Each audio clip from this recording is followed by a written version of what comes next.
Are y'all ready to?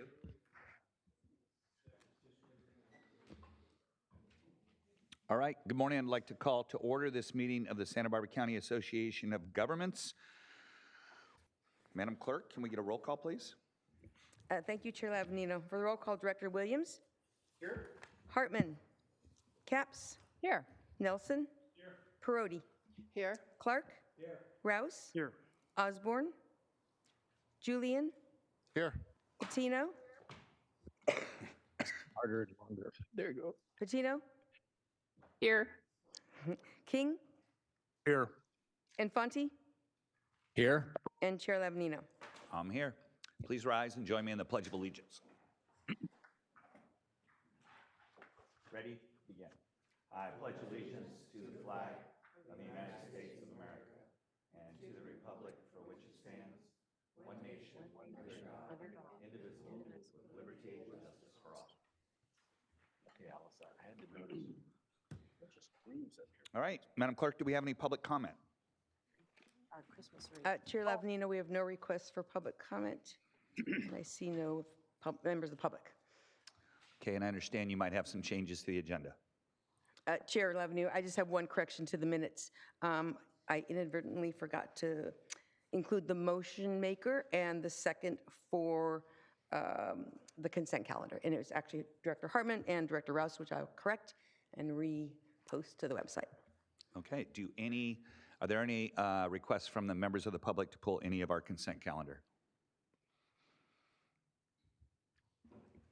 Chair Lavanino, I have no requests for public comment. Okay. Are there any directors that would like to pull anything off of consent? None here. Anything in Santa Maria? None here. Okay, then I'll entertain a motion to approve the consent calendar. So move. Alice. Alice Patino. Second by Director Perotti. Roll call, please. Director Williams. Aye. Capps. Aye. Hartman. Nelson. Osborne. Infante. Aye. Julian. Aye. King. Aye. Patino. Aye. Perotti. Aye. Clark. Rouse. Aye. And Chair Lavanino. Aye. Motion passes 11-0. Okay, that takes us to our discussion and action items. Madam Clerk, can you please read 5A into the record?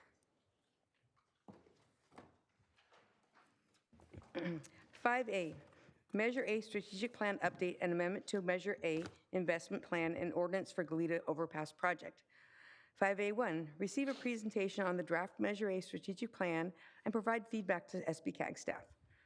5A2, approve the introduction, first reading of an ordinance to amend the Measure A Investment Plan to rename the Goleta Overpass Improvement Project to the City of Goleta Project Connect and to update the description in the Santa Barbara County Road Repair, Traffic Relief, and Transportation Safety Measure. 5A3, read the title of the ordinance into the record and waive full reading of the ordinance. 5A4, continue the hearing to the consent calendar of April 18th, 2024 to consider recommendations, and 5A5, on April 18th, 2024, consider and approve the adoption, second reading, of an ordinance to amend the Measure A Investment Plan to rename the Goleta Overpass Improvement Project to the City of Goleta Project Connect and to update the description in the Santa Barbara County Road Repair, Traffic Relief, and Transportation Safety Measure. Good morning.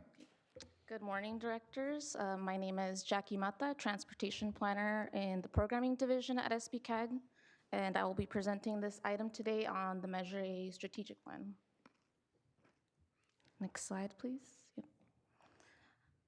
So for today's presentation, I'll give a brief overview and objectives of the Measure A Strategic Plan, and we'll have the first reading of an ordinance to amend the Measure A Investment Plan. We'll consider public comment, and then we'll go over next steps.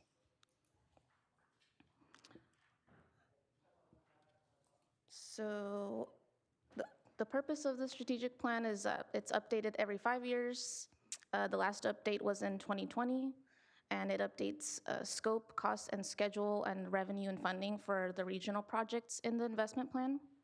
It also identifies any critical issues and risks to delivering the program. It layouts an implementation schedule, and it approves policies and procedures to implement the plan. And also with updates to the strategic plan, amendments to the investment plan are also considered, so that takes us to our next slide. So investment plan amendments require 2/3 approval by the SBCAG board, 2 public hearings, and public outreach and notifications. So some previous amendments that we've done in the past are in 2020 for Santa Barbara MTD. This was to combine transit operations and capital descriptions. And then also we added projects to the North County program due to cost savings. So the basis of this request that we're presenting today is for the city of Goleta to rename the Goleta Overpass Project to the City of Goleta Project Connect. And the basis of the request is that project costs are significantly high and there's no viable location. Also, this will eliminate overpass project, and then this will be in lieu of the Goleta's Project Connect.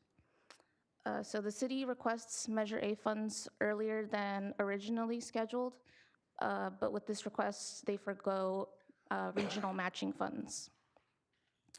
And so because of this, then these regional matching funds that are tied to this project can be used for other projects that are outlined in the investment plan that are coming down the pipeline. So this slide shows the current language that's in the investment plan. As you can see, the Goleta Overpass improvement name, and then it strikes through the improved traffic circulation in Goleta by constructing a new overpass of Highway 101. And then the next slide, you can see the new language in red, renaming it to City of Goleta Project Connect. And the project will improve traffic, bicycle, and pedestrian circulation and safety in Old Town Goleta and connection to the Santa Barbara Airport. The project provides regional capacity improvements along Hollister, and then the remaining description remains the same. So this amendment request was also presented to the Measure A Citizens Oversight Committee on March 3rd, and this is some of the input that we received. So ultimately, the majority expressed support for this request. They expressed the need to maintain the overpass in SBCAG's RTP, or the Regional Transportation Plan, to ensure regional support. And they also encourage the city to highlight bicycle and pedestrian improvements for Project Connect. And then lastly, one member did express frustration perceiving this as a bait and switch scenario and wanting the city to explore more cost-effective measures for the overpass. And then I don't know if you guys wanted to provide any more input on the Citizens Oversight Committee meeting, but yeah, those are the highlights.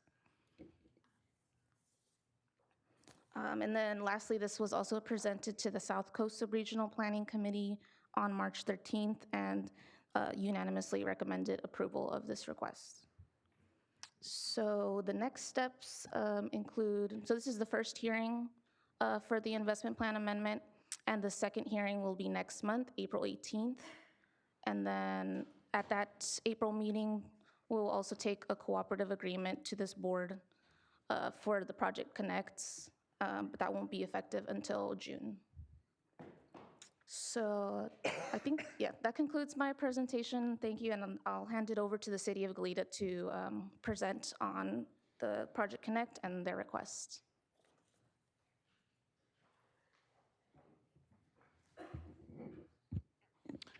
Charlie, you can raise the whole podium up there, just to your right. There's a button. Oh, yeah. Hello, welcome to the big time. cool. There you go. Right. Yeah, That's pretty cool. You guys all want one of those. I know, right? Thank you, Chair and members of the board. My name is Charlie Ebling. I'm the Public Works Director for the City of Goleta. I'm going to go through this presentation relatively quickly. You've seen most of these slides in past presentations, including with your Oversight Committee. And then there are 1 or 2 new slides to address some of the connectivity and bicycle issues that have been brought up. So we'll take a look at those. So next slide, please. So real quickly, again, since this presentation's been seen before, I'll talk just very briefly about the 101 overcrossing project, a little bit about Project Connect and its benefits and status, and then lastly, we'll just cover our request for the Measure A investment plan amendment. Next slide, please. The two project areas in Goleta, in general, the Goleta Highway 101 overcrossing project would be in western Goleta, where the box is on the left. And then the Project Connect area is more in Old Town Goleta, 217 Hollister area. Next slide, please. Again, for the 101 overcrossing project, there are some hurdles that project would have to go through as it continues on. I do want to emphasize that the 101 overcrossing project does stay in Goleta's capital improvement program. It's not being removed, but we do know that there's some things that need to happen as that project really gets restarted. For example, alternative site analysis, looking at design criteria, right-of-way acquisitions, things like that would be necessary for the project. Next slide, please. Project Connect. This project, as you heard, is beginning construction. There was a groundbreaking ceremony earlier this week for this project. However, the project does have a gap in its funding, even though we've gone to construction, and that's why we're here today. In that slide that you see in the top, you'll see the two roundabouts that are for the ramp intersections on 217 and Hollister. And just to the left of the left roundabout is also where we're replacing the Hollister Avenue Bridge and doing channel improvements to San Jose Creek, that creek that you see passing through there. The middle box is Eckel Street, and it includes a new roundabout at Pine Street. And Eckel Street is very important because what it does is connect the Kellogg area to Fairview Avenue, make a new parallel route to Hollister in Old Town. And then lastly, at the bottom box is Fowler Road. That really is something where we wanted to clean up the access issues, clean up to another potential roadway going to the north, and just really improve the Fowler area and also drainage for Fowler. And before I move on, that is one of the things that I wanted to talk about a little bit is that Project Connect is very important to the residents of Old Town Goleta. One of the things it does, in addition to all the connectivity issues that you've heard about and the regional issues, is with the roundabouts and the bridge, we were able to remove most of the 100-year floodplain in Old Town Goleta. And for anybody that owns property and has a mortgage, if it's a federally backed mortgage, those property owners are required to have flood insurance if they're in that 100-year floodplain. So by removing almost all of that floodplain from Old Town Goleta, I think for those property owners, it's a big financial issue. Next slide, please. So again, with Project Connect, I won't go through all these, but it has many benefits. It does improve vehicular, bicycle, and pedestrian access. As I mentioned, it reduces the 100-year floodplain. It also improves creek and watershed health. We'll be improving San Jose Creek in the vicinity of the Hollister Avenue Bridge, and it also includes mitigation projects, including out in western Goleta in the Elwood Monarch Butterfly Preserve area. So there's a lot going on with Project Connect. Next slide, please. This is where we added a couple slides because of the concern that we've heard. The top box is the roundabout at the northbound ramp intersections for 217 and Hollister. And that shows that there, in the blue is sidewalk and multi-use pathways for both pedestrians and bicycles. It also includes design elements within the roundabout that protect pedestrians and do things like set back the crossings away from the cars that are using the roundabout. And then the bottom box shows the Eckel Street where it has a roundabout that crosses Pine Avenue. And again, it shows those same elements for bicycles and pedestrians, and also going to the east, a new extended multi-use path along Eckel Street that will go to Kellogg. And that's important because it will also connect to the city's proposed San Jose Creek Bike Path project. Next slide, please.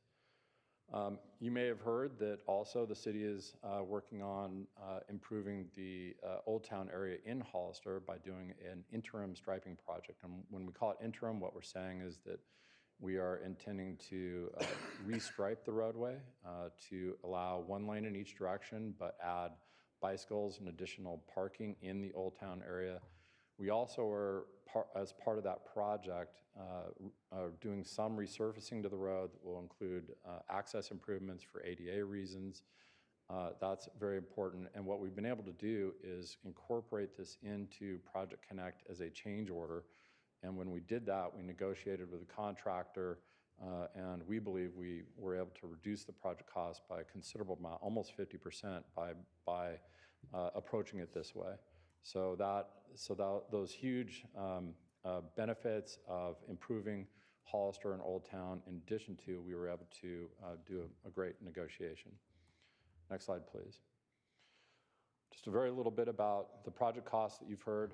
Project Connect is roughly a $100 million project, by far the largest project in the city's history. It's a significantly large project for any city the size of Goleta. And then the Highway 101 overcrossing project, you'll see there that we've now estimated $275 million cost. That is a relatively new cost estimate. It is a preliminary cost estimate, so really, again, that's a difference. It's not an engineer's estimate. It's really a preliminary cost estimate. But what I would like everybody to understand is that we arrived at the $275 million cost estimate by actually looking at the bid results for Project Connect and taking what we are now seeing in this region for bids on individual line items, and we're able to extrapolate that to the Highway 101 overcrossing in today's dollars. So we feel that the $275 million project cost for the 101 overcrossing is actually a very, very good preliminary cost estimate. And then you'll see at the bottom just that right now for the city of Goleta, it has many other active CIP projects with a total of $214 million in projects that we're processing. So a lot is going on in Goleta, and it's very important that Goleta capture all revenue sources that we can. Next slide, please. So that brings us to our Measure A investment plan amendment request. The city of Goleta is recommending that the board approve an amendment that would secure Measure A regional funding for Project Connect.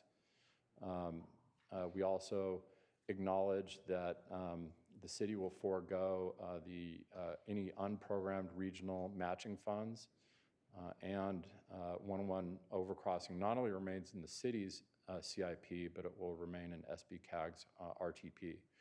So with that, we do have city staff here, including our city manager and our project manager. Oh, next slide is just our project manager is Autumn Glacier. So over time, we can certainly refer any questions to her after this meeting.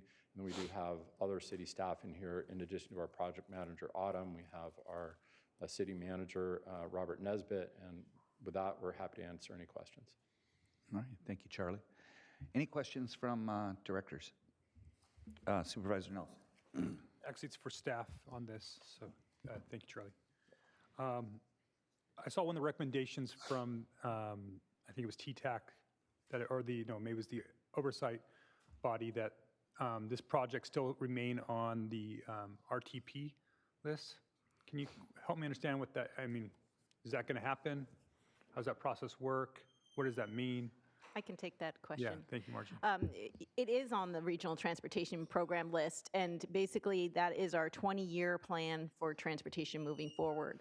So we can keep it on that list. It will be up to the City of Goleta to find a funding source for that, and working with the SBCAG, but it would be in that horizon, so we would work with Goleta to find the funding to implement that project within that time frame. But they also are looking at rescoping it to be a pedestrian overpass, pedestrian and bicycle overpass, which would hopefully help with the right-of-way needed for the project, which will hopefully reduce the cost. So there's things that need to be done to get that shovel ready, and those things have not happened yet. Is there a prioritization in the RTP list? Yes, and I don't recall where this is. I think it is in the unfunded list. So to get it to, there's funded and unfunded, so it's tier 1 and tier 2, and so to get it to the funded list would require funding. Okay, so the reason why I'm asking that is I'd hate to take away some of the funding and it keep where it's at in the priority process. It doesn't sound like it's, I'm not saying it's not a priority for the city of Goleta, but they're understanding that's on the horizon and not Yes. where we're at today. There's probably projects that are behind it in the RTP that should kind of now move a little bit ahead. Yes. And so I just don't want this funding to disappear and then it still keep that spot that it had because of the funding on the RTP list. I know it's not fully funded, but it Yeah. had some funding obviously connected to it in Measure A. Yeah, So, okay. And that, a regional transportation plan, we're just kicking off now, so that will be the decision of this board to identify the priorities in that process. So you have that wherewithal to do what you're saying. well, I'm hoping that the comments I'm making right now will Yeah. signal Okay. that conversation. Okay. Got it. Moving forward. The other question I have, what does this mean for other Measure A projects? And how would this potentially impact positively or negatively other Measure A projects moving forward? I'm generally not opposed to Goleta making a change. Obviously, Yes. Measure A was a commitment to the voters, but at the same time, we did create mechanisms to change things, right? So, and that's, Yeah. and this is going through that legal process. Correct. Elected officials in that city are saying, hey, our priorities have changed. I think in the North County, when we start to finally get to those projects, we're going to see some of our priorities changed. I mean, it's 15 years ago that we passed Measure A, and things are evolving quickly, on housing, on the way we do transportation, quality of life. So not against that concept, but I want to understand how it would impact other projects.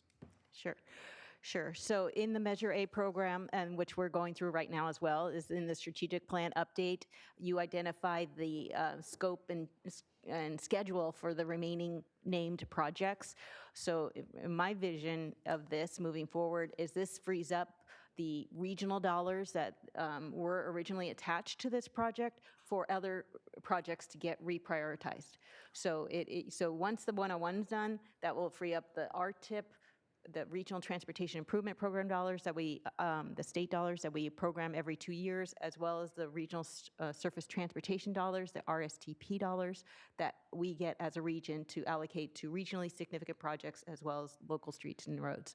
So that decision-making process will happen over the next few months in the strategic plan update, and this will free up that capacity to make those decisions. So it potentially the net benefit to other projects Correct. that aren't this Correct. project. Correct. I guess the one negative potentially would be that it is getting its funding earlier through Measure Correct. A. Correct. But we've been able to find other ways for cash flow in Measure A, so Yes. this should be negligible on its impact. Correct. We do have that TIFIA loan that we used, and we do, and I'll be making a presentation on the overall budget. And so we do have the cash flow moving forward, and I'm looking at Martha, and I think we had like 28 million left over at the end of this year for those cash flow issues to deal with this type of expenditure moving forward. I guess my one fear would be that we go ahead and move forward with this. We go ahead and fund that for Goleta or send those dollars elsewhere. And then a later project comes to us and goes, hey, we need to move forward. And we're not saying, hey, there's not Measure A dollars are not programmed yet for that because we jumped this one ahead. So I don't think that's going to happen. And so because I think of the way that we're handling our cash flow, but I just want to be kind of assured that, a little bit more comfortable about that. This project was next in the queue. So it's just moving that one up a few years, and since we do have that TIFIA loan, the cash is there. So it's not jumping ahead of any other project. Sylvain's circulation project, I think, was the other one, and they were basically in the same fiscal year. So it's not jeopardizing the order of implementation for any other project by moving this project up. Okay, thank you. Director Rouse? Yeah, I had a quick question for the Public Works Director. I just want to make sure I understand one part of the scope of the 217 improvements. You mentioned some flood control improvements. To the point now, will that actually alter the FEMA map to give those people relief on their homeowners insurance? Did I understand that correctly? Yeah, Chair Lavagnino and Director Rouse, that is exactly right. Once the Hollister Avenue Bridge is replaced and the San Jose Creek Channel improvements are completed with Project Connect, the 100-year floodplain, the flood insurance rate map will change. And then with that change, that enables so much of Old Town, not all of it, but most of Old Town to be removed from the 100-year floodplain on that flood insurance rate map, absolutely. Right, and that's already been predetermined that that's a cause and effect, that'll happen? So That's fabulous. correct. With this project, with any project where you're proposing to change a flood insurance rate map, we're working with FEMA. You do what's called a conditional letter of map revision. That has already been done. In other words, it's sort of a pre-approval by FEMA. No guarantee, but it's a pre-approval. And then at the very end, and you have to wait till after the project's completed, then you apply for your letter of map revision. And when that's approved by FEMA, and we have no doubt it will be, I think we've crossed our T's and dotted our I's on this over the years, that letter of map revision actually rides along with the flood insurance rate map in perpetuity until they actually change all the maps. So it's a really important deal, and it does work. Okay, thanks for that clarification. Absolutely. Are there any directors from Santa Maria that would like to have any questions?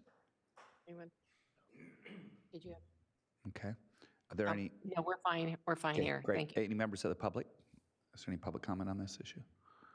Chair Lavanina, we have no request for public comment. And I also want to check with the county of Santa Barbara, Santa Maria, if anyone has a comment up there.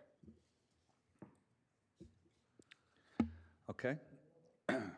Well, I'd just like to say that I think this is a good example of how public policy kind of is supposed to work, that a decision was made a long time ago on best available information at the time.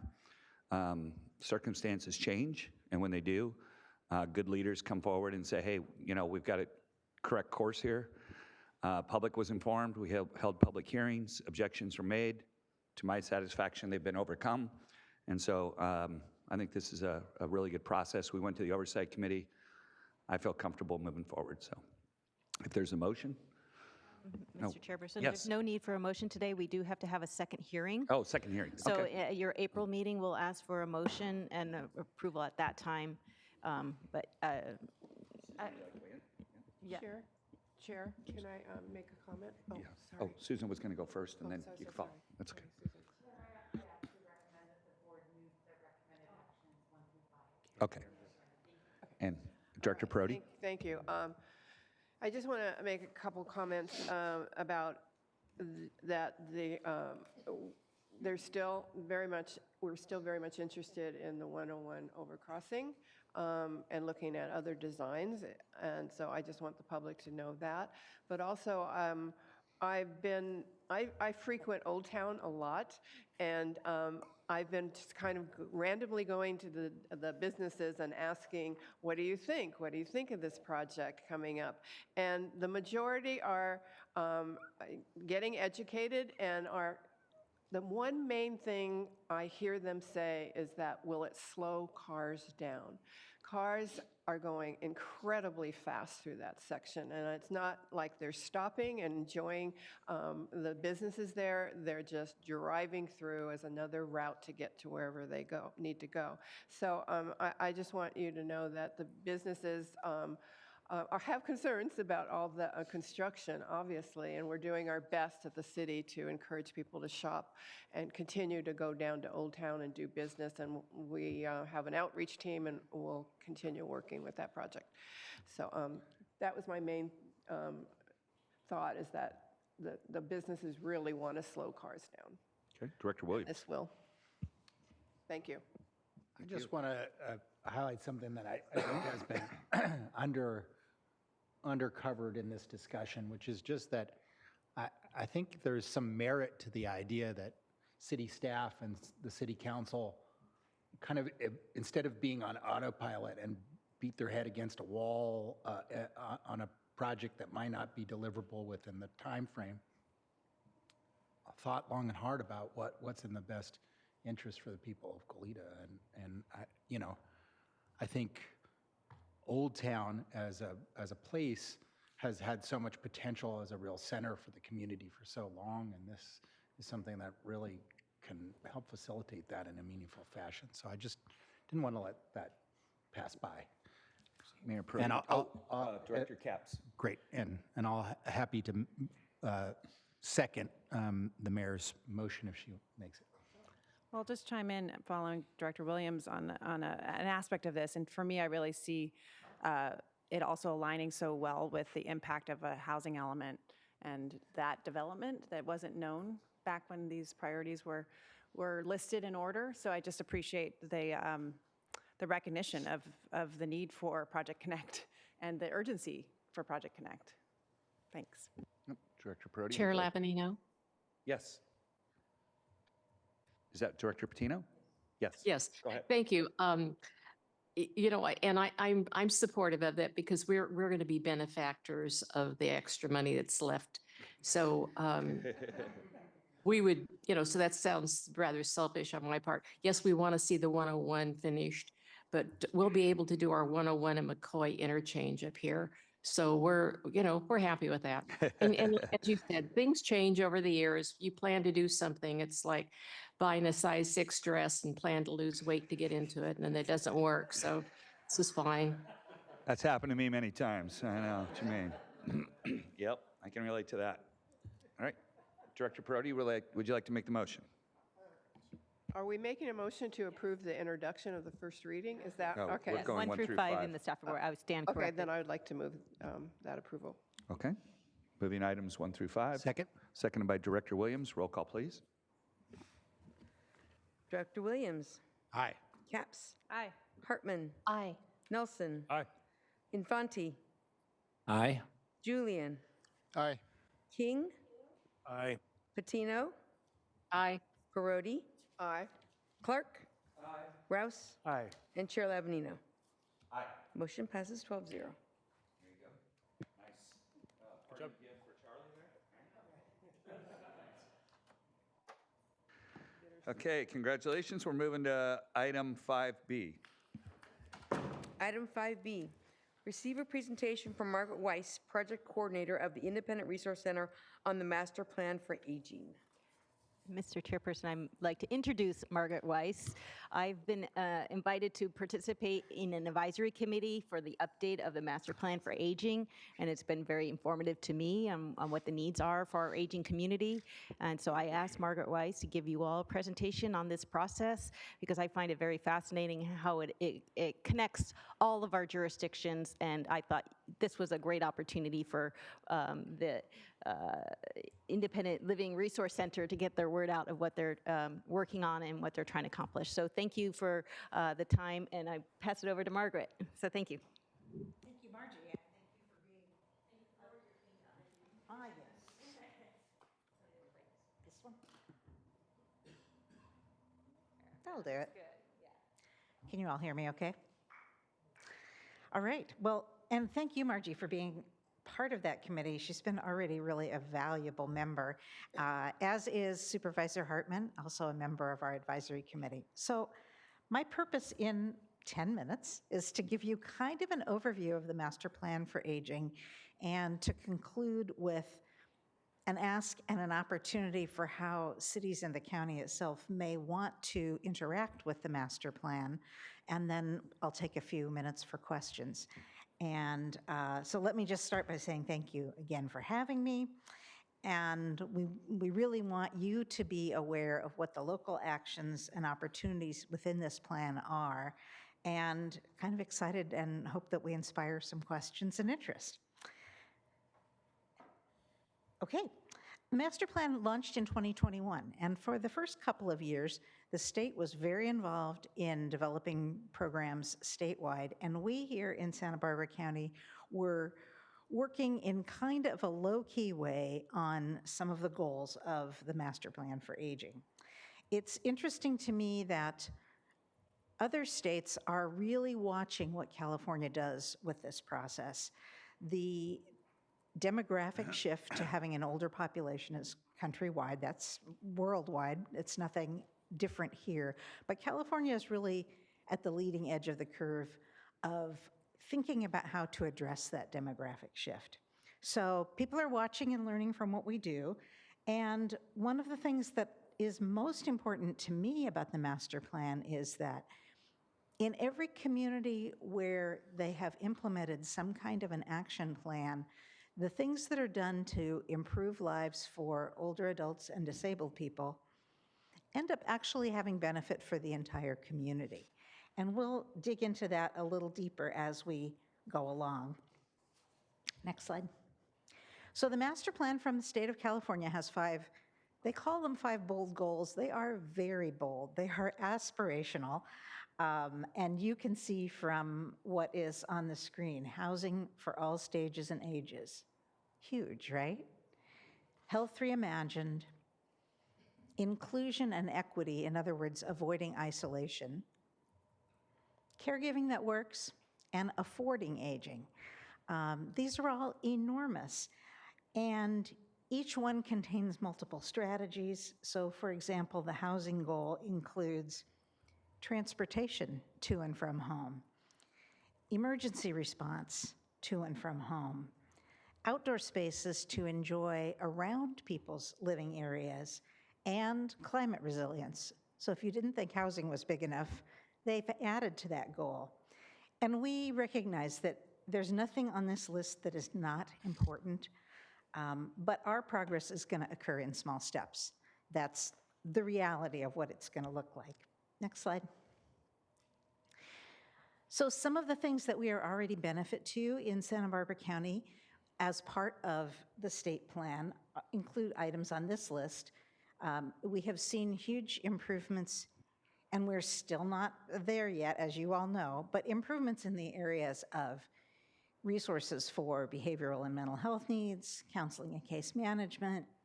There's a specific program to help older adults get connected digitally. Senior nutrition programs are improved. CalAIM, which you may be familiar with, is a system of enhanced care for people who have Medi-Cal or, in our area, SenCal Health. And we have a fairly new Aging and Disability Resource Center, which is a partnership between our Area Agency on Aging and our Independent Living Resource Center. So all these things have been initiated since 2021, and they represent a $9.5 billion investment from the state.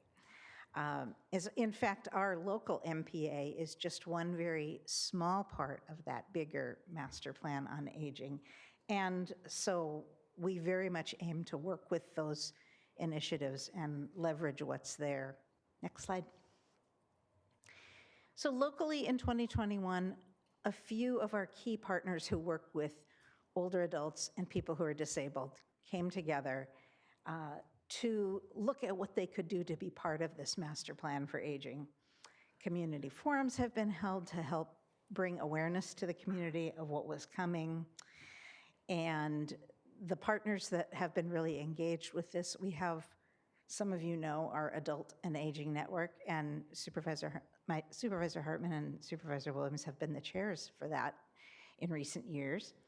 That is a group of all of the service agencies that assist older adults and the disabled, and they've been very key in conducting the work of the Master Plan on Aging. Working along with another group called Caring Together Santa Barbara County, which is all about the needs of caregivers, education and advocacy along those lines. And Independent Living Resource Center is the fiscal agent for our grant, and that's my boss. But they are also the agency that is most focused in our county on the needs of people with disabilities. So those are the groups that have been working collaboratively together to make progress. And then last year, our county was fortunate enough to be one of 15 to get funding to create our own local master plan for aging.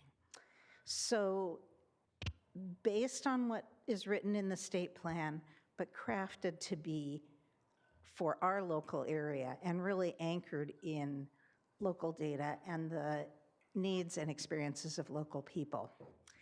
And so as part of that, that is when we brought together our advisory committee, and we're so proud of this advisory committee. You can see from just our local examples in the room, it is a powerful, motivated, extremely educated group of people to guide us through this process.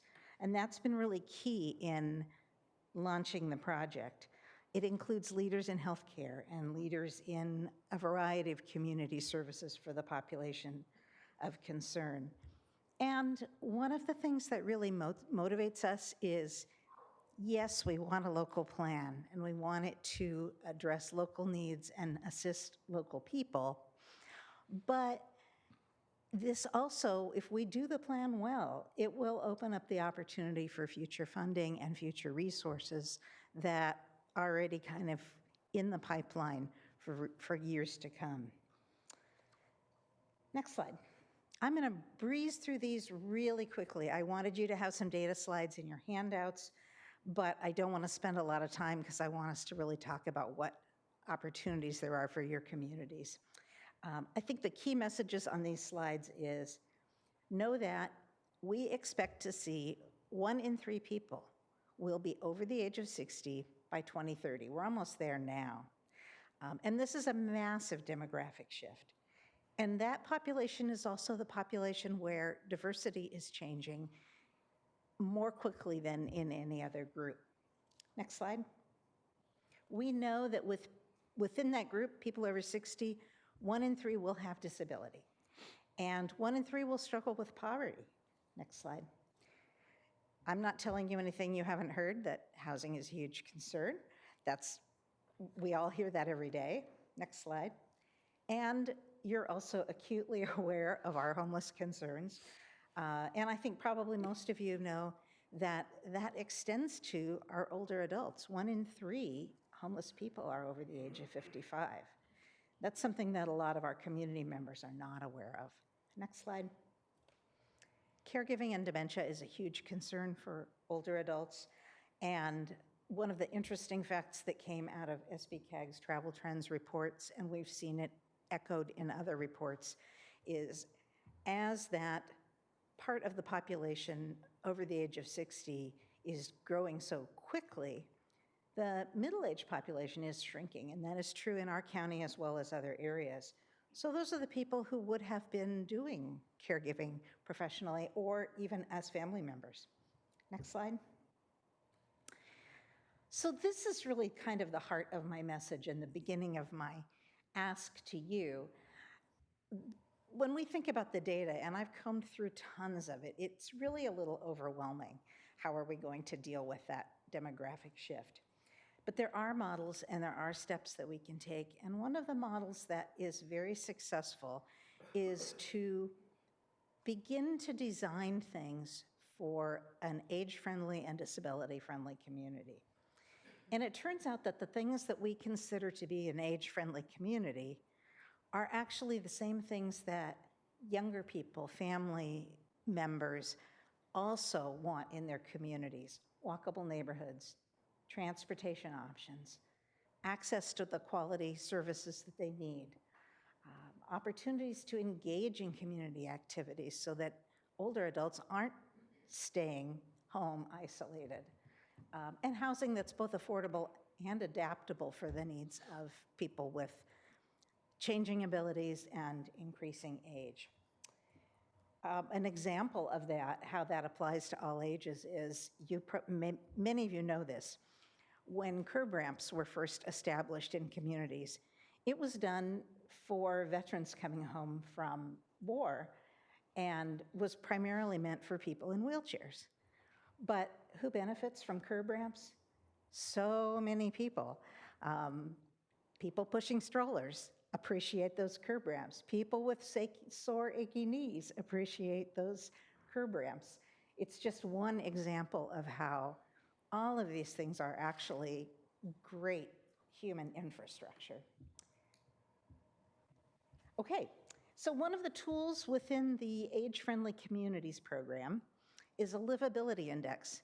And the livability index is a wonderful data packet that I would actually love to share with each of you. We have livability index available for Santa Barbara County, and here I've given you just kind of the global number for the county, but we also have it for each city within the county. And there's a little bit of variation city to city. One of the best things about the index, well, let me back up and just tell you what that 56 means. So the livability index is a range from 0 to 100. There is no community in our country that will ever be 100. And that's because they are looking at these 7 categories. And within each of the categories, there are indicators, there are metrics, there are policies. There's over 100 ways in which each community is ranked. So nobody gets 100% because nobody can be 100% in all categories. I'm not even sure anybody could be 100% in one category. But we are 56, which is a pretty good score because it's above the median. The median is 50.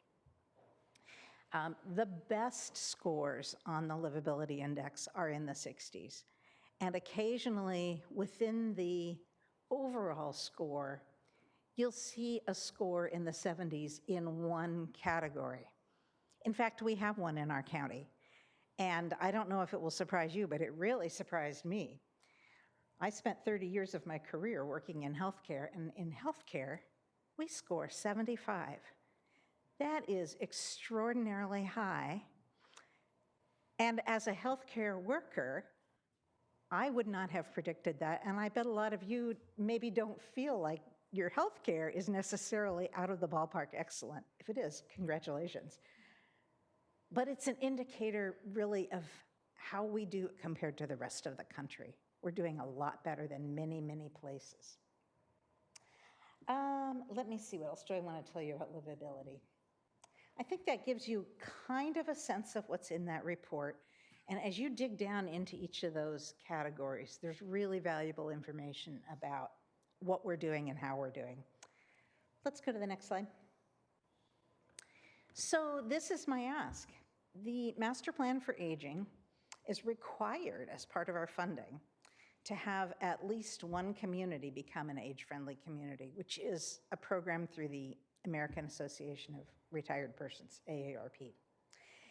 And any community, any city or the county itself that would be interested in doing that during this time, the next year or so, while we're creating our master plan, you have us to help you. It's actually not a terribly complicated process. There's a fairly simple application which we can assist with. There's an assessment required, which we are already required to do. But if, say, for example, the city of Guadalupe wanted to do this for their community, we would oversample in Guadalupe and make sure that our things that we're counting are important, that we're not missing anything important for that community. So this is an opportunity to have us help you with that process if that's something that makes sense for your city or for the county itself. It creates an action plan much like the Master Plan for Aging, but it is completely up to the community what goes into that plan. And it does not have to be grand or expensive. One or two very simple steps moving forward can make a big impact. And when you look at what communities have done across the country, sometimes it's a very small step, but a meaningful step to that community. So I think we've maybe still got a couple of minutes for questions, and let me know if this is something that's of interest to you. And I will likely follow up and send you some of the information from your livability index, because I think it's fascinating, and I think you'll find it really interesting as well. And thank you so much for giving us this time to kind of introduce you to this concept. I hope we get more opportunities to talk about it. Great. Director Hartman, or Perotti. Mayor Perotti first. Oh, okay. Well, when I saw that this was going to be on our agenda, I was very interested. Having been an advocate for children and for so long, safe routes to school and pedestrian safety, and now transitioning into my golden years, I'm hearing more and more from seniors and realizing I'm just excited about this possibility. I'm one of 5, so I can't make any promises, but I think Goleta would be perfect for looking at this and moving forward. So maybe that's something you could approach the full council with and Absolutely. And see where it goes. But thank you for your presentation today. I enjoyed it. Thank you. Yeah, we'd be happy to come to you. Director Hartman. Well, that's a perfect lead into what I'd like to suggest or ask you. how can we help you promote and get more engagement around the master plan for aging? And one idea might be to be invited to the different city councils. I don't know if now's the appropriate time or we want more city-specific research, but I think that that might be a really valuable thing to do. And I just wanted to make two other observations, and then you can respond to that question.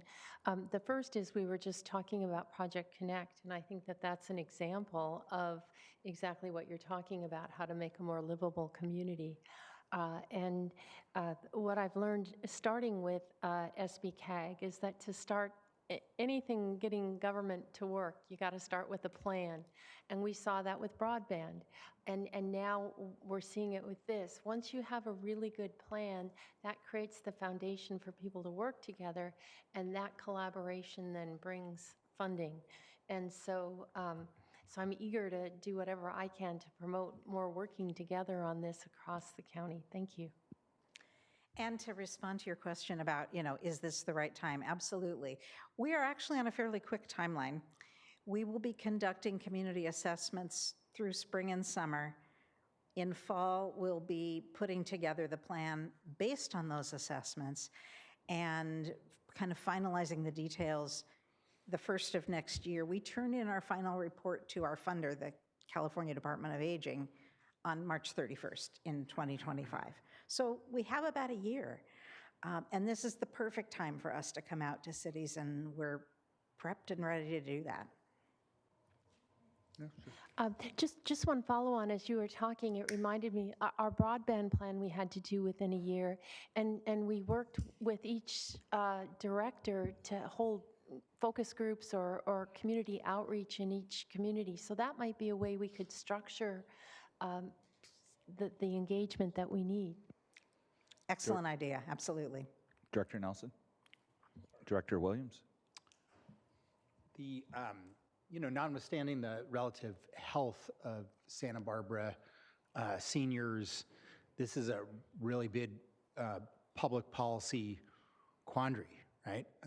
That in, about 15 years, the demographics of the state of California will look more like what the demographic age demographic of Japan was 5 years ago. And the strain that will put on a system, the number of in-home support service workers, the number of healthcare workers, the lack of housing for those in-home support service workers and those healthcare workers is enormously critical that we plan in advance. And so it's wonderful to see that leadership. And I think it's a great step to bring it here in front of SBCAG. Thank you for your presentation. Thank you. Director Glad to be Capps?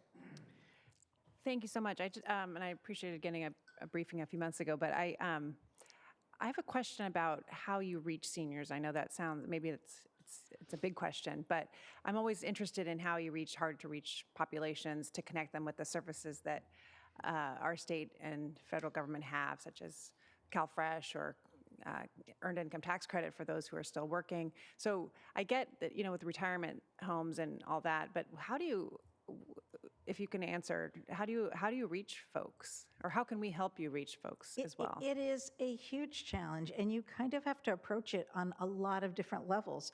I mean, we want to speak to our elected government officials because you are then in contact with so many of your constituents. Yeah. But also, all too well that there's so many that are a little removed from all of that. So yeah, it's about going out to where they are, and that might be a retirement community or a senior lunch program, or it might be a residential location for people who've been recently homeless. And, to be able to speak with that population about what has worked for them and where their needs still lie, and particularly with an eye towards aging and disability. Yeah, it is definitely a challenge, and it's very much what we've been charged with in our assessment, is to find that population and not simply go to the easy-to-reach groups. Thank you. Director Hartman. Thank you. This will be my last comment, but I think Director Williams raised something really important. What does this aging population mean for government? And obviously how we design physically, how we design our social services. But there's just one little story I heard from our public defender. An elderly woman with dementia was shopping and shoplifting and actually got nabbed and booked for jail. We don't have systems in place to kind of figure out what's really going on. So it's at many levels that we're going to see some changes and how to deal with those humanely and try to anticipate and get ahead of it, I think is really important.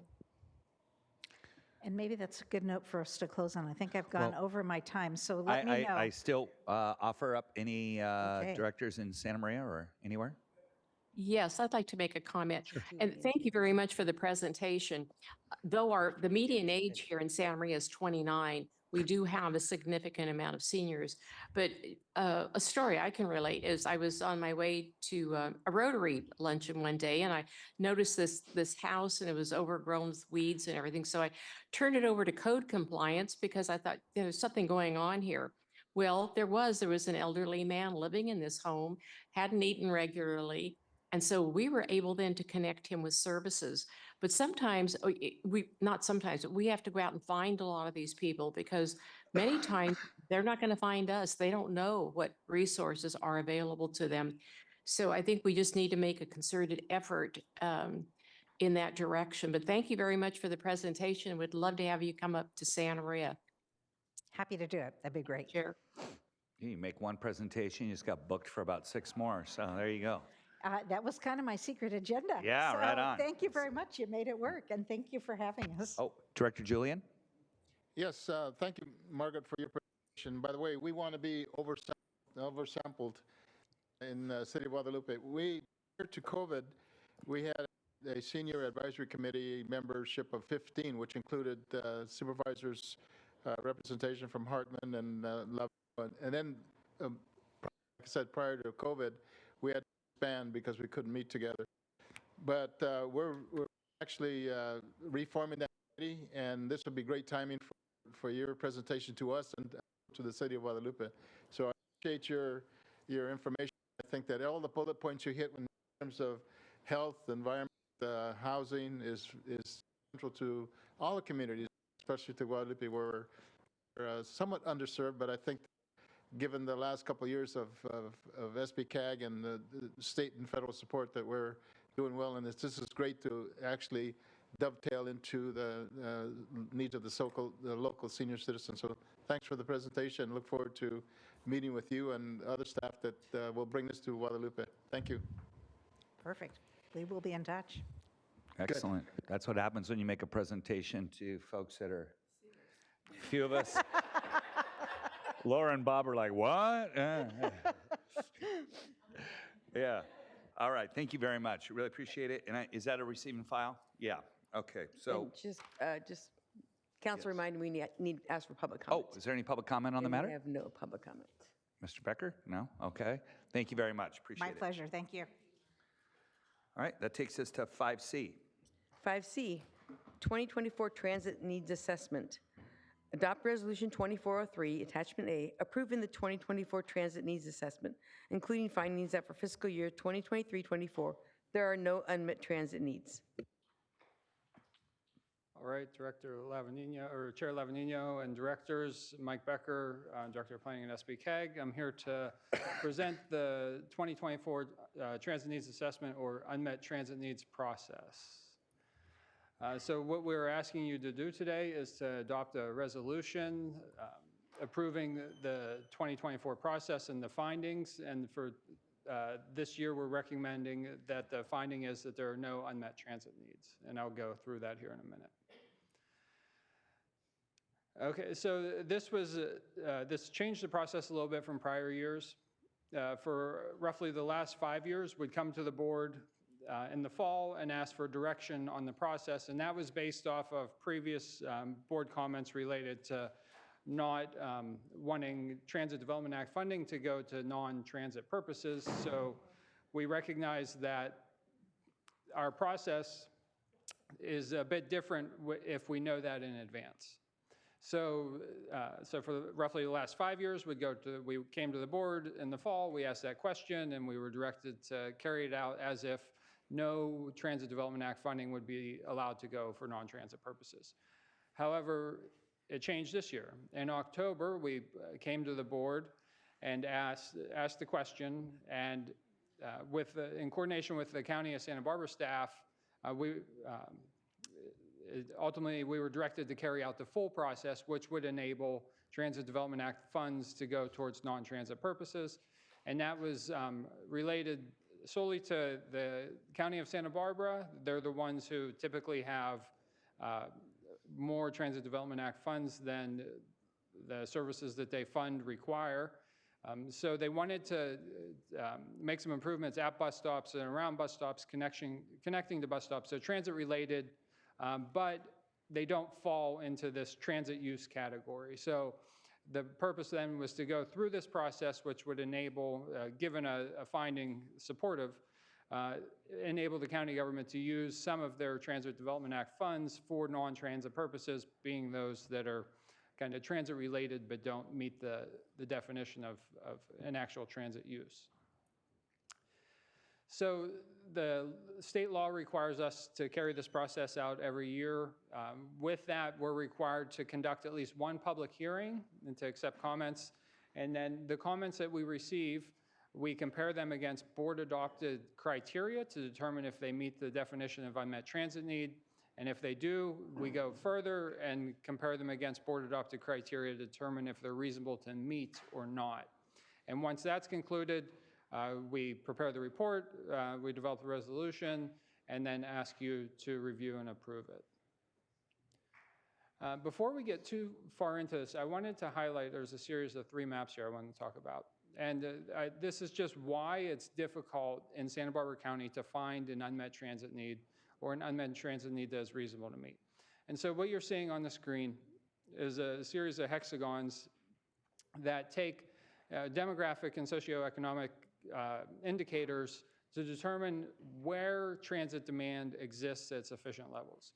And so essentially, if you go across the US and see where there is successful transit, you can determine what are those common indicators and then apply it everywhere to kind of get an idea of where transit may be successful. So here, the darker the hexagon, essentially the more supportive of transit. And then I have here North County, and then the South Coast is next. But here's North County, and the black lines that you see laid over are the transit routes. So you're essentially seeing that where the demographic and socioeconomic indicators highlight or point to as being areas for potentially strong transit service, we already offer transit services. So this is North County, and then here's South Coast. Ultimately, I just wanted to highlight that our transit providers in Santa Barbara County understand their demands, and they meet those demands, which in turn makes our job much more difficult to find unmet transit needs that are reasonable to meet. So through this process, SBCAG conducted one virtual public hearing. Both the City of Lompoc and the City of Santa Maria also conducted a public hearing, and we take all those comments and combine them together. And we also had an online survey. People could submit comments via other means by calling us or sending us an email. And there you can see how we noticed it. We noticed through a variety of print media, social media, as well as emailing everybody who's participated in the past.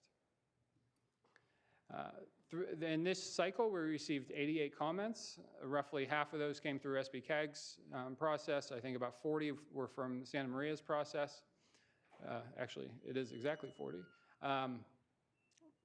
And the other thing that we learned is the most efficient way for us to gather comments is through the online survey. I think the bulk of the comments that we received, probably 70% or so, came from that online survey. So as we went through this and we collected those comments, there's a lot of comments that are considered operational needs. They're not really asking for a new transit service. They're just, can you move a bus stop, or the bus is late?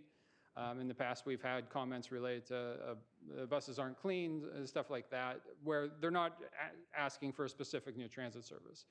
But as we went through this, we identified 4 that could potentially be unmet transit needs. And so we noticed also they're all in MTD's district. And for the record, MTD is a Transit Development Act recipient that uses all of its Transit Development Act funding for transit purposes. So we're not really talking about an addition of money. And I will also say that Hillary Blackerby of MTD is online in case there's any questions related to these services. But as we looked at these, we said, well, let's talk to MTD. So we consulted with them. And so of these 4, we determined the first one is actually met because there's a service that's adjacent to where the request was for.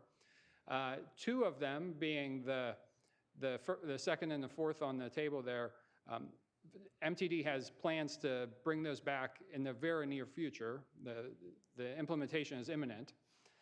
And then the third one there, which is serving Haskell's Beach, the Bacara, that one has been on MTD's radar for a long time.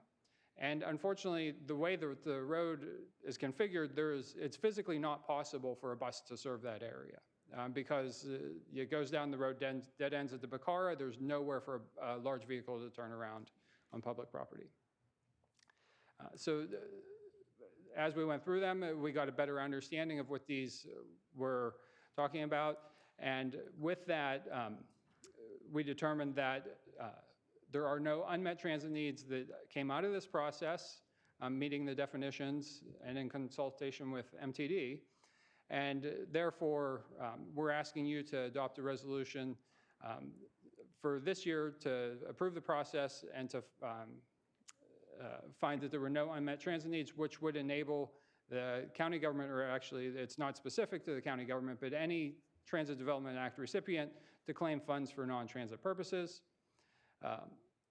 And the Santa Barbara County Transit Advisory Committee, which is the Social Services Transit Advisory Committee prescribed by state law specifically for this purpose, we took the item to them and they gave a unanimous recommendation that the board approve this. And following today's action, we will submit the findings to the state of California as we are required, and we will share all of the findings or all of the comments that we received with the region's public transit providers. And with that, I'm happy to take any questions. Is there any public comment on this? Chair Lavanino, we have no request for public comment. Director Hartman? Yeah, couple things. First of all, I very much favor the County of Santa Barbara having their money to be able to improve bus stops so that people find them more convenient.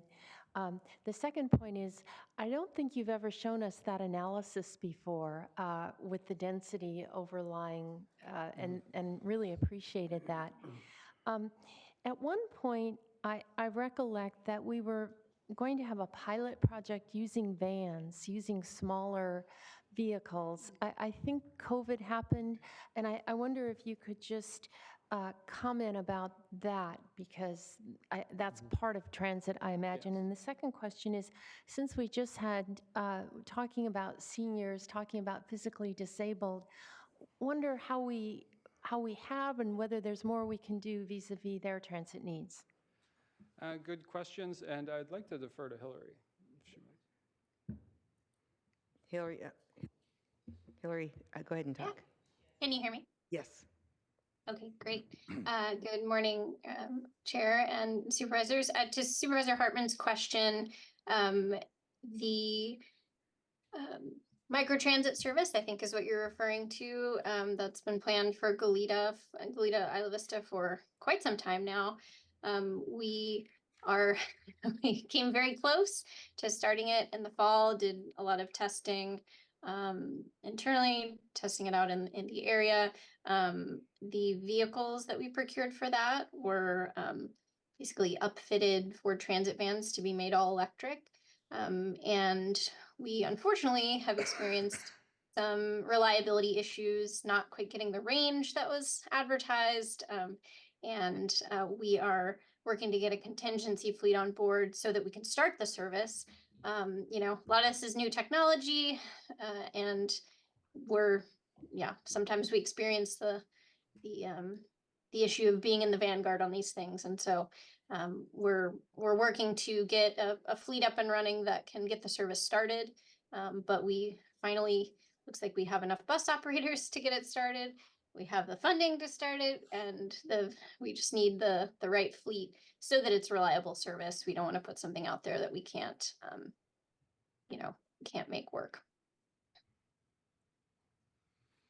And one other thing, if possible, to just add on to what Mr. Becker said about the issue out at Haskell's Beach and Bacara, it's something that we've had conversations with both City of Goleta and Bacara management about, and not that it could never happen, but more that likely there'd need to be some infrastructure improvements there at Haskell's Beach to allow for a bus to turn around safely, kind of like we have at Arrowboro County Beach Park.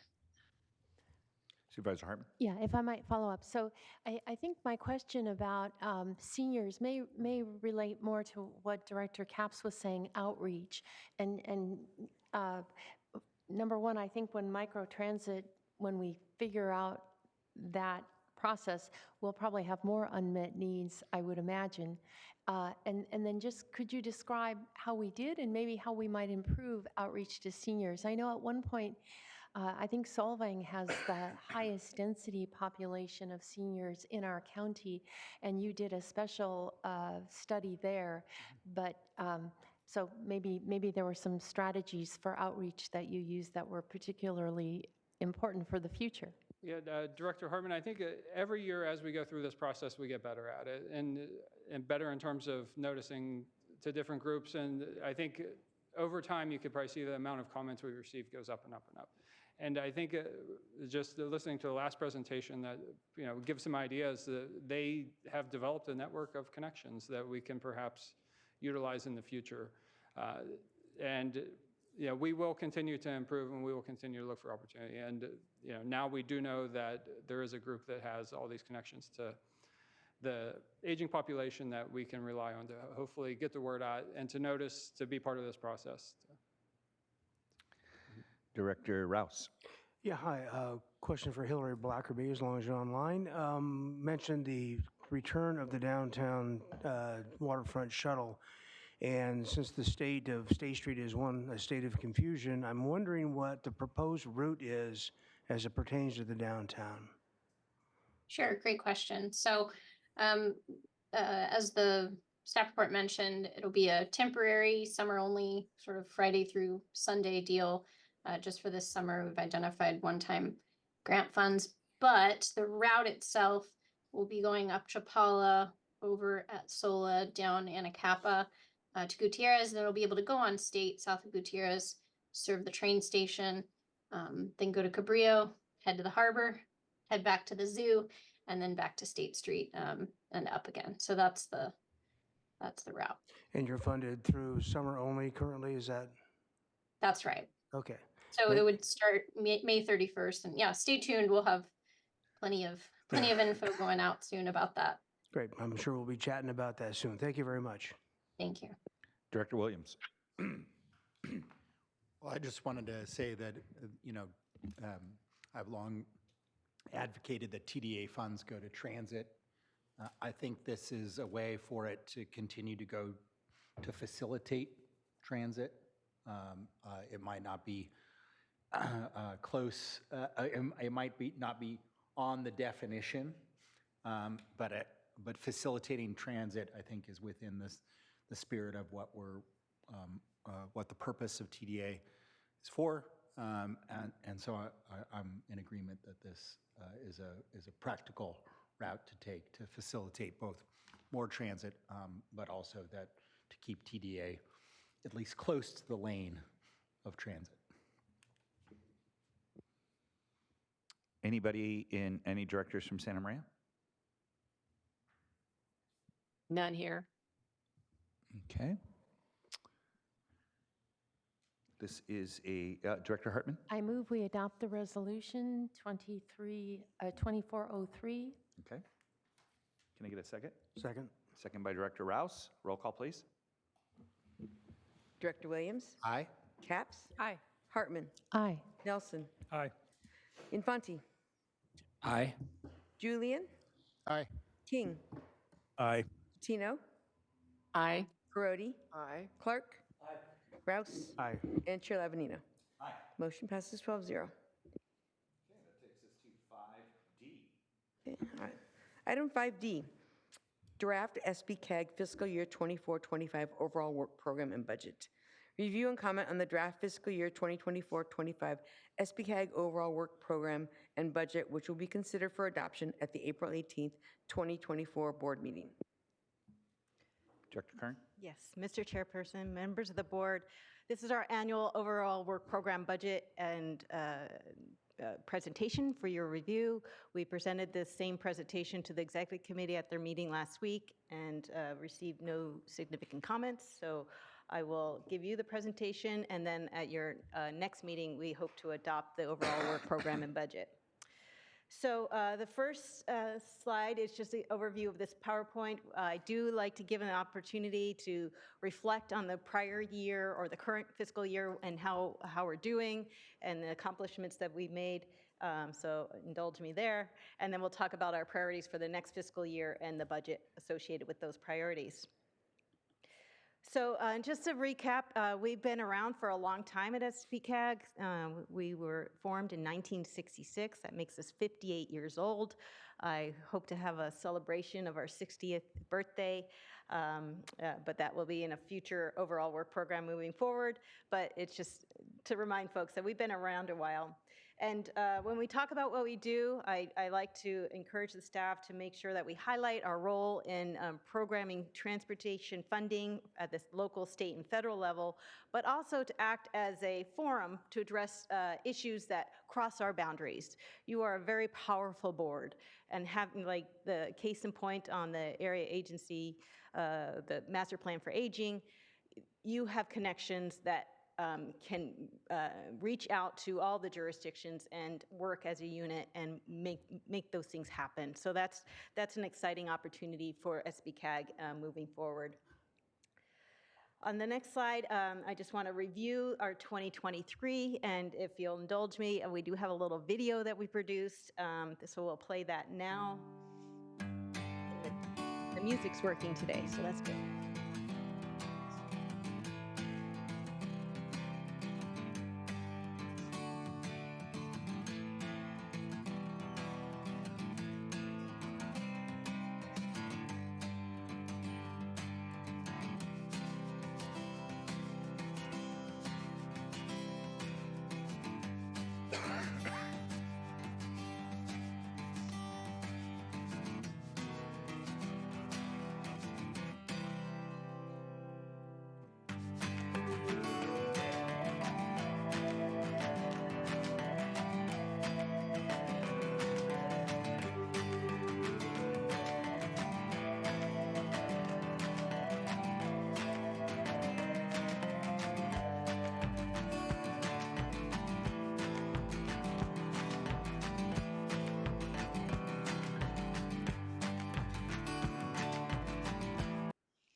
So with that, I still like to mention a few things because, you know, that went by fairly quick.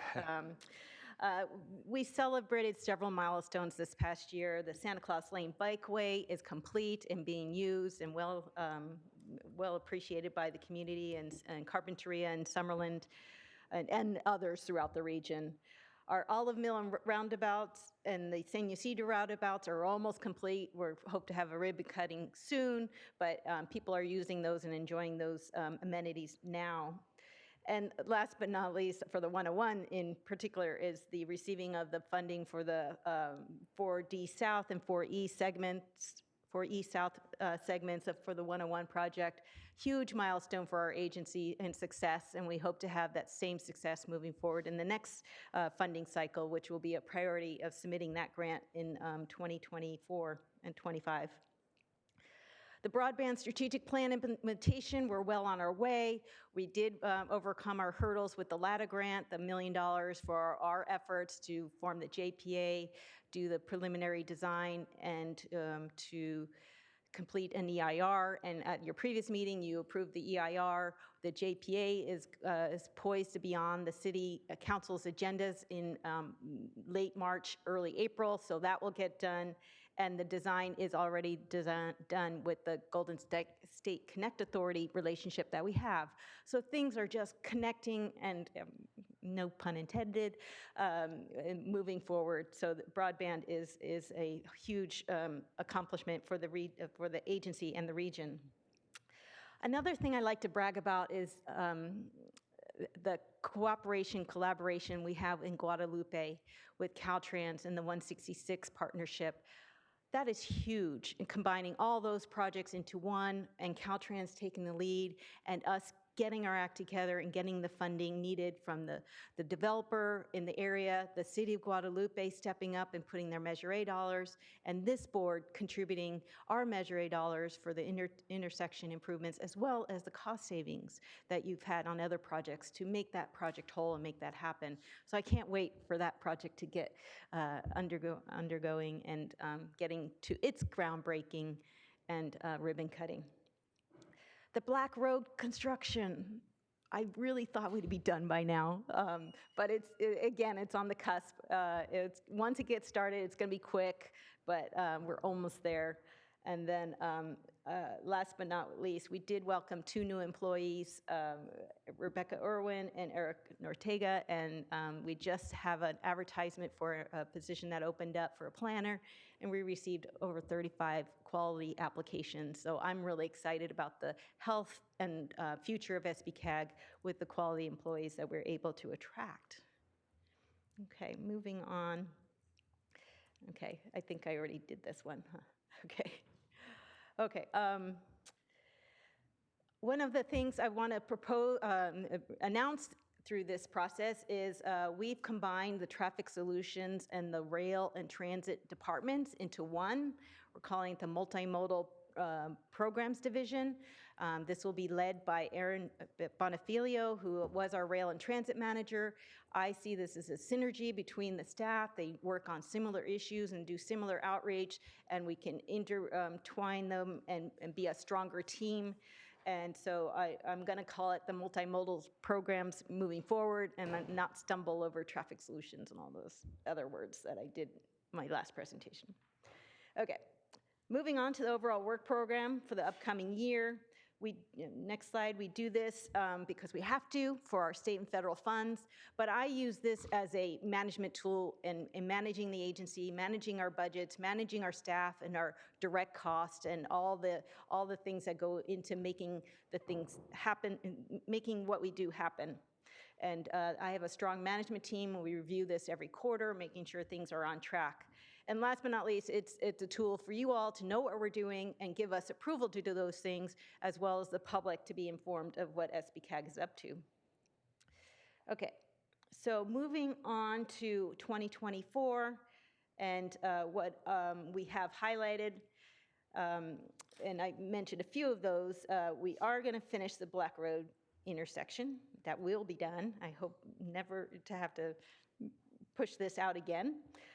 We will be completing the Highway 101 Padaro segment, so we'll be doing a ribbon cutting for that, and that's huge because that's the one in the middle between A and B, so A and C. So once we get that middle segment open, the carpool lane will be open from Carpinteria all the way up to Montecito, so we'll just have a huge celebration there with the remaining segments still under construction and need to be funded. We are going to finish we're going to begin our regional transportation plan update. It's our 2050 plan. And so over the next year, you'll be hearing issues with the regional transportation plan and giving staff direction on where you want to go with that. In addition to the strategic plan that we've been talking about for the last few months, you'll be hearing those issues as well. And Sarkis and his staff will be very busy applying for the last segment, which we hope to get funded. Those applications for SB1 funding are due December of this calendar year, but we won't know until June of 2025 whether we get that funding. So we'll be doing a lot of the work this fiscal year, but waiting until at the end of the fiscal year to see whether we were successful in that. And then we'll continue on with the broadband strategic plan as we talked about earlier. So moving on to the numbers, I just like to point out that we are a very small agency. We have 19 to 21 people, depending on my vacancies that I have. But we get a lot done with that amount of people and the budget that we have in front of us. This is the highest budget we've ever had at SBCAG, over 100 million, 102 million. This is an $18 million increase from our previous year's budget, and that is because of the projects that are being delivered in this, what we're projecting to be delivered over the next fiscal year. To give it some context, I did look at the Public Works Department for the county. I think you have a $170 million budget for that department. That department has 303 employees. So it's similar, I mean, you know, budgets, I mean, excuse me, similar scales, but a lot more people getting those things done, whereas we're very small, but we have a lot of money going through the agency and to projects and making those happen. And then on the next slide, I'm back, I'm getting ahead of myself. No, I just forgot about this slide. The discretionary grants, out of that 102 million, 34 million is discretionary. This would not normally come to our agency. These are the funds that we have to go and aggressively pursue and bring into the agency to make our budgets whole. And these projects are for projects, not for staff, but we aggressively pursue those every year to supplement our budgets and accomplish the goals that the board has set for us. This is the slide I was jumping ahead to. These are the funds that are not in our general budget. These are the funds that are passed through the agency. So 102 million is what SBCAG touches and we work on and we make decisions on. This is 118 million that we pass through, that we have fiscal responsibility for, but is not included in our agency's budget, but is on top of the 102. So you have a $220 million touch that this board decides on how these funds are distributed. So that goes back to my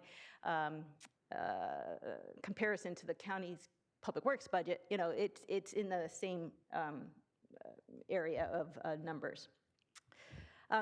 So in our budgets, we separate things by general fund and other specific budgets.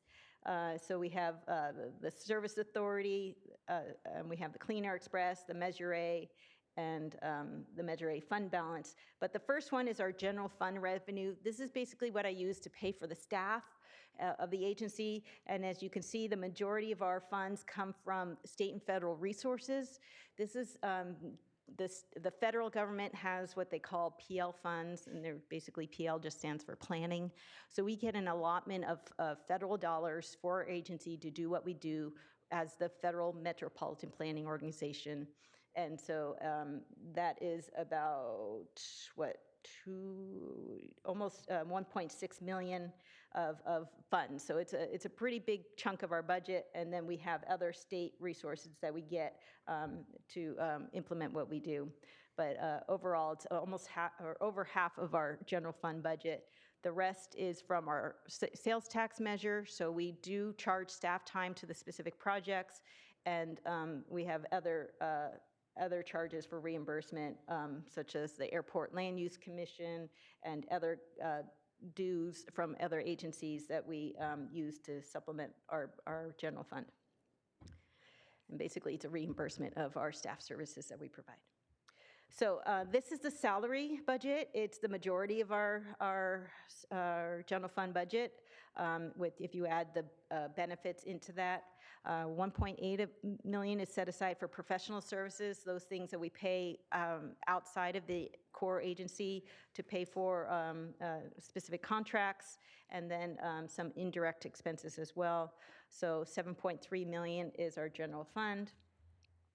Moving on, just to break down the salaries and benefits to pay for the 21 employees I mentioned earlier. We are restructuring a little bit, so I am proposing that we maintain those 21, even though we consolidated that one department. We'll be adding a lower level position rather than replacing it with another manager. And so we have a little cost savings there. But we are proposing a 3% COLA based on the CPI that is part of the board's policy and resolution that you adopt every year to keep our salaries competitive and and also to keep them in line with inflation. Moving on to our org chart, as you can see, we're just basically a very flat organization with our managers and our support staff. Okay. Moving on to the Service Authority for Freeway Emergencies. This is the $1 per vehicle that's registered in our county. That's the revenue associated with this budget, and it's over $500,000. And the purpose of this is to improve safety on our highways. We've been using this for call boxes. As you know, we've removed most of those call boxes, and I think we only have like 52 left throughout the county in those areas that don't have cell phone service available to them. But we also use this for supporting our multimodal program, AKA Traffic Solutions. Here's their expenditures. This is the staff for support, is basically administration of the Service Authority for Freeway Emergencies. We do have several professional contracts for the call boxes, the maintenance of the call boxes, and the receiving of the calls. So we have to pay a contractor to support that call intake and transfer those to the appropriate emergency services. And then we also have the Freeway Service Patrol. This is the tow trucks that monitor 101 and during the busiest times and take disabled vehicles off the road to reduce traffic congestion during those times. Moving on to the Clean Air Express budget. I want to point out a couple things here, that we do have some state grants. There are no federal funds identified in this budget because we've expended our COVID money that the jurisdictions, or excuse me, the transit districts were able to give Clean Air Express to support us through COVID, but we've expended all those. So 42% is our state grants, 32% is Measure A, which used to be more of a percentage of our budget, so we're trying to balance out our budgets with different sources, which makes the Clean Air Express a stronger agency moving forward. And our fare revenue is not as high as it used to be as well, so those are a result of the lower ridership, but we are getting back to pre-COVID levels, and Aaron can answer any questions there. But we do have a little slice there, a little slice there of TDA funding that we're getting from the county to support Clean Air Express, and we appreciate that support. Okay, this is our expenditures for Clean Air Express. As you can see, the majority of the money is going to contracts. It's basically our operator and any direct costs we have associated there with maintenance and fuel and any other direct costs like the tap and ride program, and very little on staff support here, but $3.4 million is going towards Clean Air Express and keeping that service running and operating. Okay, this is a chart I like to show just to show the outline of Measure A and how off the top we have the 13.4% going to the 101 project, and that's a countywide priority, and then the remaining balance of those 43% and 43% going north and south to equally show that distribution when all the off the top items are taken care of. This chart shows not only what we include in this budget is the Measure A revenue, but we also include all the state and federal resources that the Measure A leverages. So that's why you see such a big chunk of this pie. 48% is coming from other sources that leverage what we're doing in our Measure A budget moving forward. Okay, this I like to show is where the capital program is going. These are the list of projects we expect to have expenditures in the next fiscal year. So you see a lot of great projects moving forward, and the support associated with that, and the funding support associated with that to make that happen. So $91 million is going to be expended from Measure A, and obviously $25 million for the 101 project, and 28 for almost $29 million for the parallel projects is the majority of that budget, and that's why it's such a high number. I did put aside funding for the rail, getting rail up and running from Ventura County up to Santa Barbara. So I'm really hopeful that that will happen. The date keeps getting pushed out. You know, it gets disappointing. It was supposed to be April. That didn't happen. It was supposed to be July. Probably not. Now we're looking at October. So cross my fingers. I hope that happens. And Aaron and I will continue to keep you updated on that progress as we go. And so with that, I finish with my summary. I feel we have a very strong fiscal health of the agency with our staff. We couldn't do it with the quality of staff that we have. I really appreciate and all your support in making that happen. Our goal is to keep moving our projects forward, keeping them getting ready to go. Even if they're in the background happening, we have those contracts with the City of Santa Maria to keep the project development going. So when those funds are available to implement those projects, they can take advantage of that opportunity. Our Measure A revenue, may not be going up as high as it has in the last few years, but I see it as a stable. We don't see it declining. It just will be more static, but it's still in a healthy range.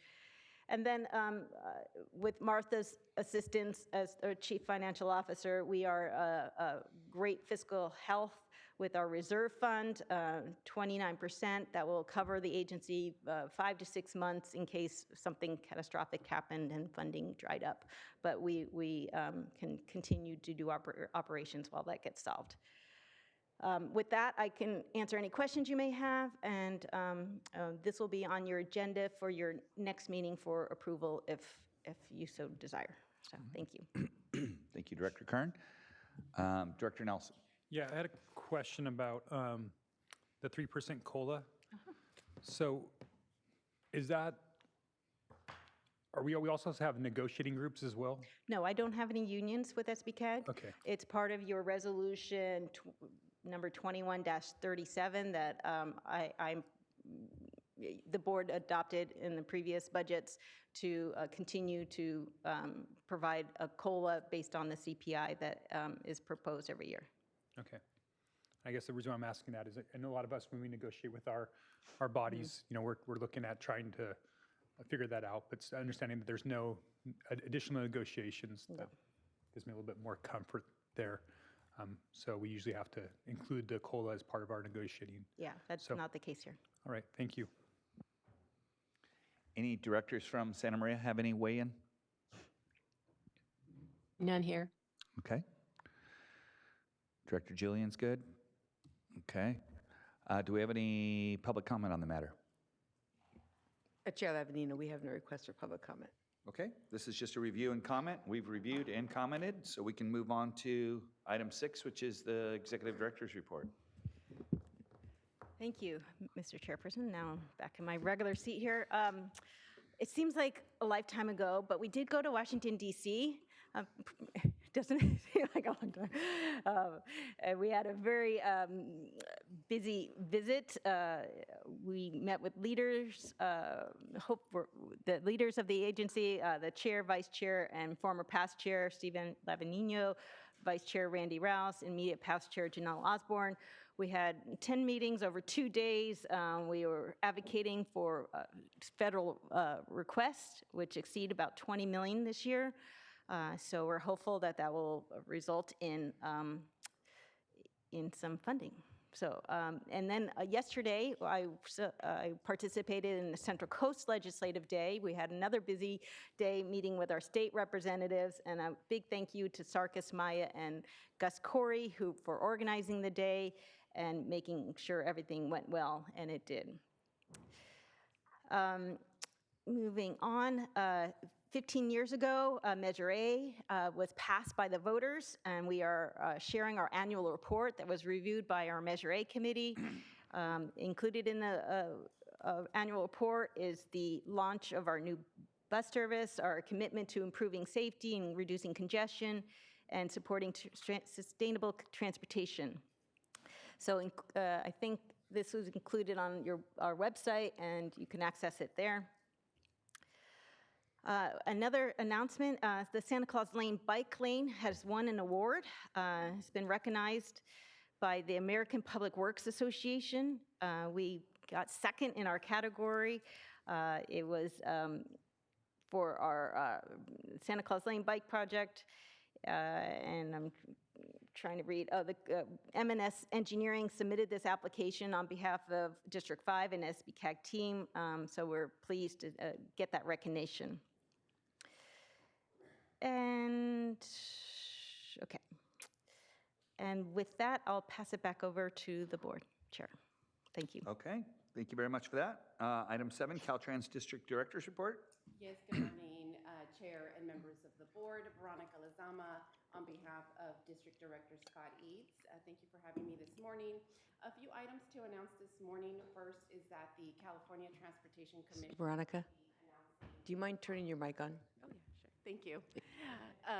First announcement is that the California Transportation Commission will be announcing their call for projects for the 7-cycle active transportation grant program. This cycle is expected to include about $568 million for active transportation projects such as bicycle and pedestrian improvements throughout the state of California. On the maintenance side of the house, crews are continuing $7.4 million of emergency repairs on State Route 154. This work is expected to be completed later this summer.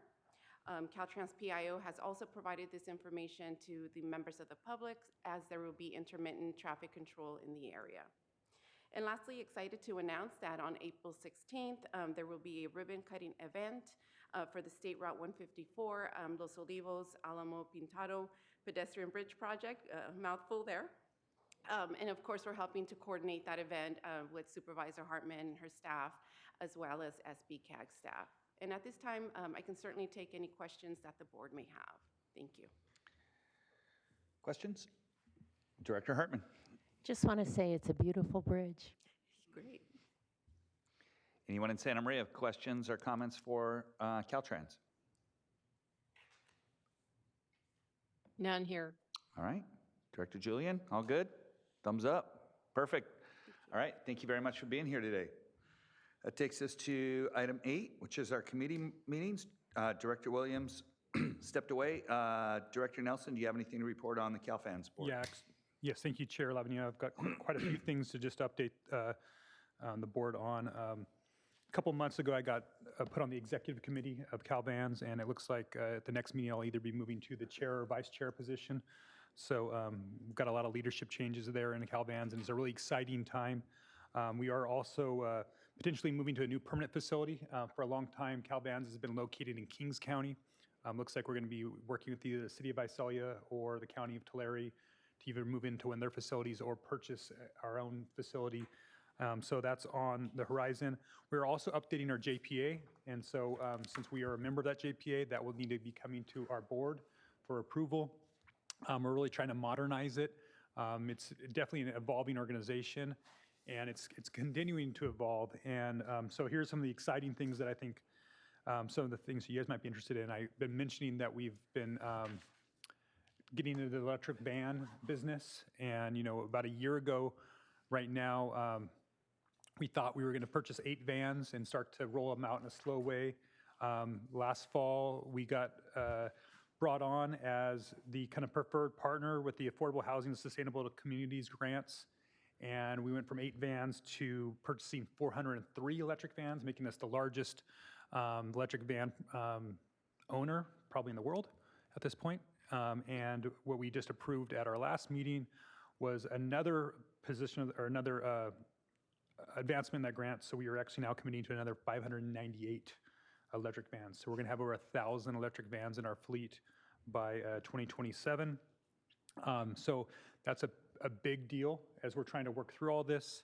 The other piece that, just to be on everybody's radar, that's a big deal. We're also starting to make some connections with RCRC, which is an organization I'm on as well, as transit is a continued challenge in a lot of our rural areas. Cal vans may be that product, especially with what we're doing with electric vans, to solve some of those needs, especially with some of the micro transit that we're talking about here, and kind of more of maybe even a zip car type of model. We've been a leader in that for quite some time. And so what we're doing is working. It's one of the few transit pieces that actually pays for itself. We're 100% cost recovery. So it's a really neat organization. Now we're tapping into some grant dollars and some other options here.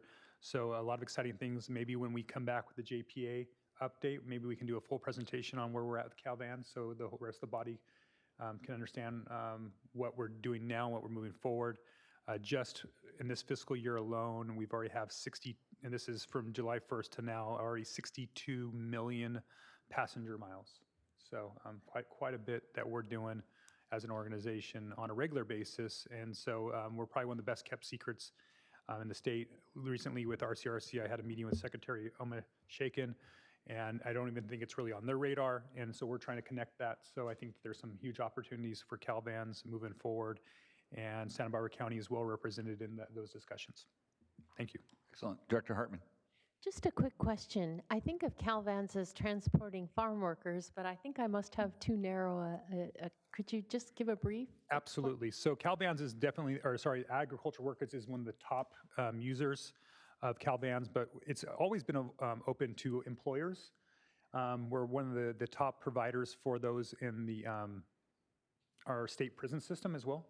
So we a lot of the different communities that have to, where those facilities are further away from where the residential hubs are, we're partners there. We're willing to partner with actually any business. And the reason why we're purchasing a lot of these electric vans through the Affordable Housing and Sustainable Community grants is because a lot of these projects, like Escalante Meadows, the one in Guadalupe, they want to have a transit component. So we're becoming the preferred provider. So all these vans that we're providing for these housing projects. So that's where these dollars are coming in for, is those housing projects. Initially, we have agreements with these housing projects that they would use it for their residents. If they find out that that's not necessarily, they don't need them, then I think after a certain period of time, we actually can recapture back into our fleet, and without having to pay anything for there. So it's a way to add to the fleet, make a commitment so they can satisfy their grant dollars, because I think transit's part of that. So there's a lot of moving parts. Yeah. Who drives? So there's a certification process. So it's actually, like I said, zip car, like we think about, they're kind of like where you will be trained, and then you'll be able to drive it yourself, right? So that it's kind of a carpooling model is the idea. We have telemetrics in every single van. So that means that we actually have video camera as well as speed control, braking, all those types of pieces in there. We actually have 100% record of safety the last year. So we haven't had it, so we're doing a great job there. And so we recently added the video camera component as well, so they can make sure that people aren't on the phones or anything like that, because there's a safety piece there. CalVans allows for people with typical driver's license to drive these large passenger vans. It's the one agency in the entire state that has that. So it fills a really niche there. So we are kind of that one-off. And because of those licenses, we have we're allowed to do that because we have all these other safety measures in place. And so the legislatures allowed us to not follow the typical DMV standards for large passenger vans. And that's where there's a huge amount of value for employers and especially agricultural companies. Very cool. Former Director Jim Richardson would be very proud of you. Yeah. And former Director Julian, I know he popped Director on the Julian as well. So yeah. Thank you. All right, that takes us to 1-minute reports. Let's start in Santa Maria. Anybody with a 1-minute report? Dr. Lavanino, I just wanted to say that after several years of negotiation, I was able to obtain a motorcycle officer from the county to patrol the 246 through the city of Buellton. And after getting that one, I got another deputy sergeant that also wanted to work in the city of Buellton. So just want to advise you guys to slow down when you're going through my town now. Yeah, if you could give us his hours of operation, that would be very helpful. That would be a negative. Negative. Director Julian, anything? Yes, I might be taking some of your thunder, Director Lavanino, that this coming Friday, tomorrow, 11 o'clock. Hey, Director Julian, you're kind of cutting in and out. Can you move to that next microphone, maybe? Next one, or Yeah, I got 5 of them here. So I know. Sorry. We got 5, maybe one will work. Okay. Well, how about this one? It's got to be something in the, okay, just try your best. Can you hear me now, or? Yeah, we can make it out fairly decent. Tomorrow, Rancho Guadalupe, will be opening the preserve will be tomorrow, 11 o'clock. And I'm sorry, Director Julian, we're gonna come back to Santa Barbara, see if we can get somebody from tech support there to help you out. Okay. And we'll come back to you. We couldn't hear. Come on, somebody's got to have a 1-minute report so that we can. I'll jump in. So, as a member of the coalition that went to Washington D.C., want to just thank the staff. Did an outstanding job. Director Kern, we met with the right people. We saw the right people. We did all the right things. Lauren Bianchi Clemen jumped in a couple of times during our conversations and really helped keep the conversation going and keeping the folks that we were talking to tuned into what we were doing, and I thought it was very successful. And it was a really good time had by all. And I don't know if any Director Perotti. Oh, there we go. Okay, thank you, Chair. I'll be really quick. On Monday, the 18th, March 18th, we had our Project Connect ribbon, not ribbon cutting yet, the groundbreaking. And it was very well attended, a lot of media attention, a lot of positive energy coming out of people's mouths, which was good. So yeah, that was exciting. And then on April the 4th, we will officially be opening, doing a ribbon cutting at our community center after it's been had its seismic retrofitting. It's ready to be open, and we'll be having our first big community event there April 10th, which will be the state of our city. So Awesome. One transportation-related item, I do want kind of transportation, parks, trails, all that kind of good stuff. We are reopening Guadalupe Dunes Park on Friday. We're having a ribbon cutting at 11 o'clock. And yeah, and so really excited about that.